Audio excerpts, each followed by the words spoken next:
Hey there, it's Kate McKibben here, and I've got a super quick little video today for those who have maybe funneled before and your funnel just didn't work. So today I want to share with you the top 3 reasons why a funnel will fail and what you can do to fix them. So come on, and I'll show you now.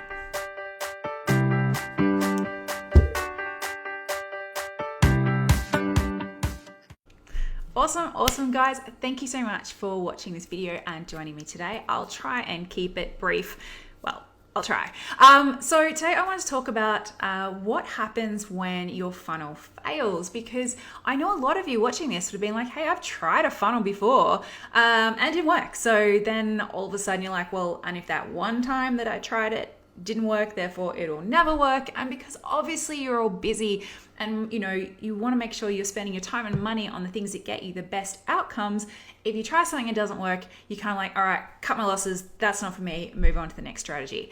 Problem is that funnels work for everybody if they're done right. They just do. There is no reason why a funnel wouldn't work for you. I've got people inside my 5K funnel program who are from all walks of life and at all stages of business. We've got newbies, we've got people who've been doing it for years and years, people who have gone from making maybe 1 or 2 sales a month and now making like up to 80 sales a month, to those who are already making 6 figures and are wanting to just optimize and improve and expand and scale on that. And the thing is, this exact same funnel, it works for all of them. So if it can work for them, we're talking naturopaths, psychics, social media managers, like everybody, if it can work for them, it can work for you. But the thing is, I know a lot of you, as I said, you funneled before, you're feeling a little funnel fearful, maybe. You've been bitten by the funnel, you don't want to come back, once bitten, twice shy. Fair enough. So I just wanted to cover off the 3 main reasons why a funnel wouldn't work. And perhaps some of these will ding some bells for you and make you realize or make you see that actually it wasn't necessarily that funnels don't work for you. It's just you had made one of these really common mistakes, and we're going to show you how to fix them. So sound good? Awesome. If it sounds good, make sure you give me some hearts or some, thumbs up, whatever. Facebook loves that stuff. But let's dive right on in. So first one, sorry, I've got some notes over here. The first reason, and this is normally the main reason, to be honest, guys, like if you only watch this bit and then you have to go off and, have a Netflix break, totally fine, because this is probably going to be the thing that solves your problem. The first reason a funnel doesn't work is it just doesn't have a funnel-friendly offer. So what happens a lot of times is people go, okay, I'm going to start a funnel. I'm going to just take what I've done on my launch and I'm going to tweak it slightly and shove it into some automation software and then boom, funnel, right? Wrong.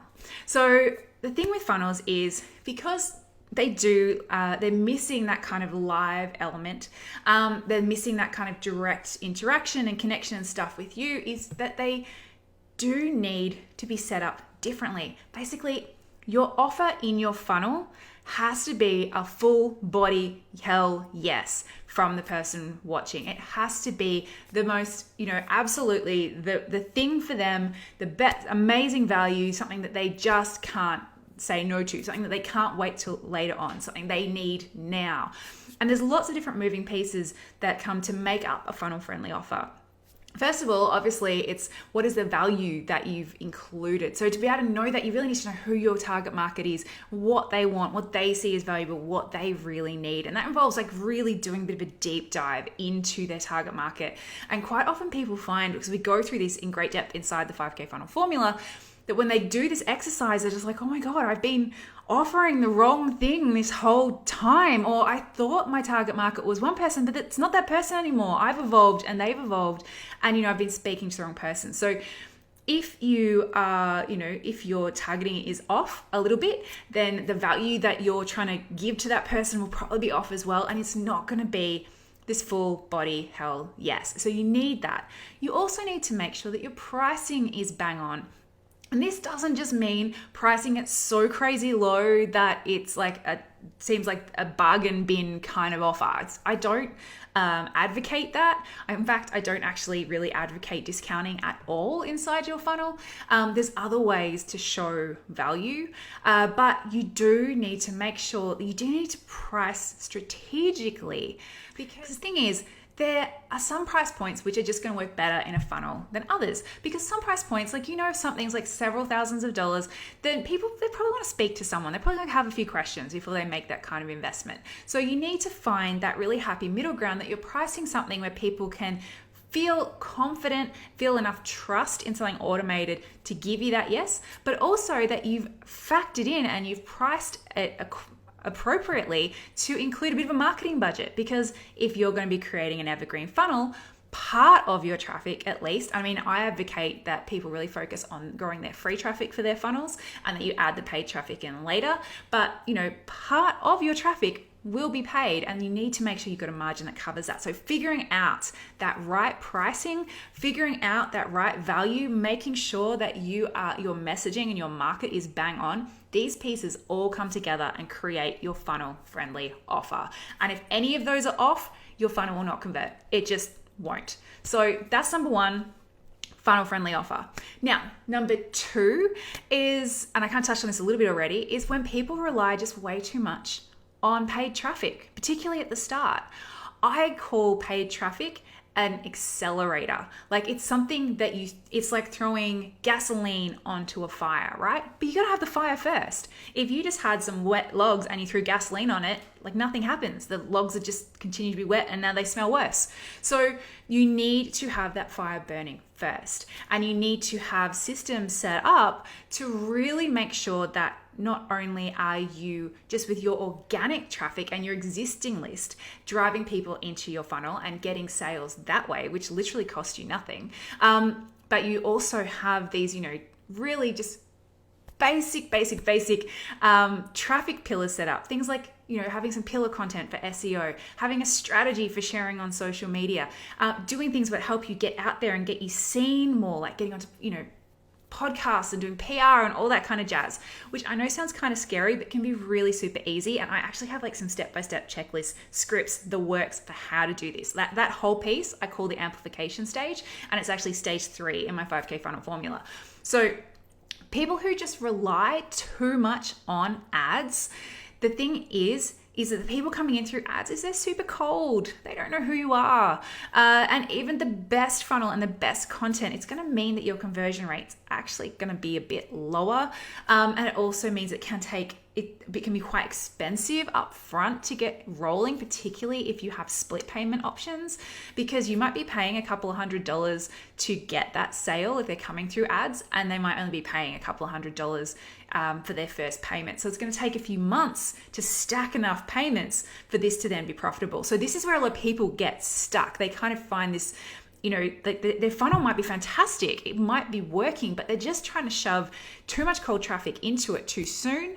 And they are they're not getting an immediate ROI. So they're not getting any immediate cash flow. Like maybe they're covering costs, but they're not actually making any profit. And there's only so long that you can kind of sustain that, right? So you need to be getting profit up front. And that's why I always teach you should really, really make sure that you're maximizing and optimizing the traffic and list you already have, that you then go and really amplify that traffic using a few really simple, but, hell of effective traffic boosting strategies. And then you pour on the gasoline. And then, it all works so nicely together. And that's when you get really good return on investment or ROI. That's when you're able to scale. And that's when you're making really good profit. So too much reliance on Facebook ads, especially right at the start, is a total funnel killer. Now, number 3 is know your numbers and know the ones that matter. Because the thing is, when your funnel is failing, or you think your funnel is failing, then normally the reason people think that is it's number of sales. It's cash in versus cash out. And people kind of have this like freak out of, oh my God, it's not working. As I mentioned before, particularly when you're using paid traffic, sometimes it can take a little while for that to warm up. But the thing is, there are certain metrics you should be tracking. There's a lot of metrics you can be tracking. I recommend my peeps track between 3 to 5, depending on what kind of business they have and how exactly their funnel is set up. And if you know what those metrics are and what the benchmarks are, like where they should be, if they are hitting those benchmarks, if you have a quiet week, you don't need to freak out. You can go, okay, I get it. I know it's going to work. I know I'm ticking the right boxes, and next week will be amazing. So You need to know your metrics, because the problem is when you don't know your metrics is I've seen people pull the plug on funnels that are actually freaking awesome just because they weren't tracking the right metrics. They were using the wrong things to decide whether or not their funnel was working. And normally that thing was, how much money is in my bank this week?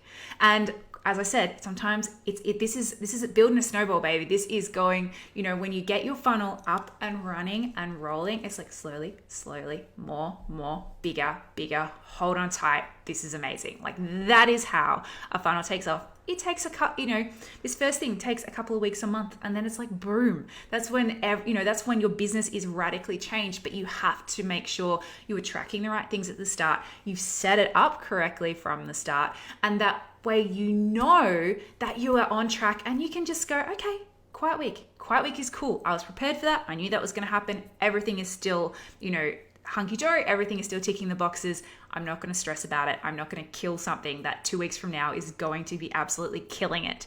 So those are my 3 big funnel killers. I see people do things, I see happen over and over again that will make people think funnels don't work, or they don't work for them. And it's totally not true. It just means you've made one of these 3 super easy to make, super simple to fix mistakes.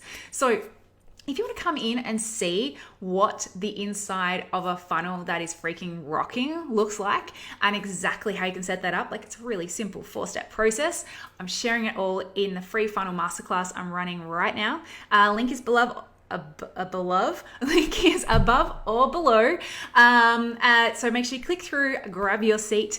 Make sure you have pen and paper ready, because you're going to be taking a whole heap of notes. And I'm going to show you exactly how you can create this in your own business right now, using exactly what you already have, and how amazing and how epic and how absolutely business and life changing it can be as well. So I really hope you love it. I can't wait to see you inside, and I'll see you all next week.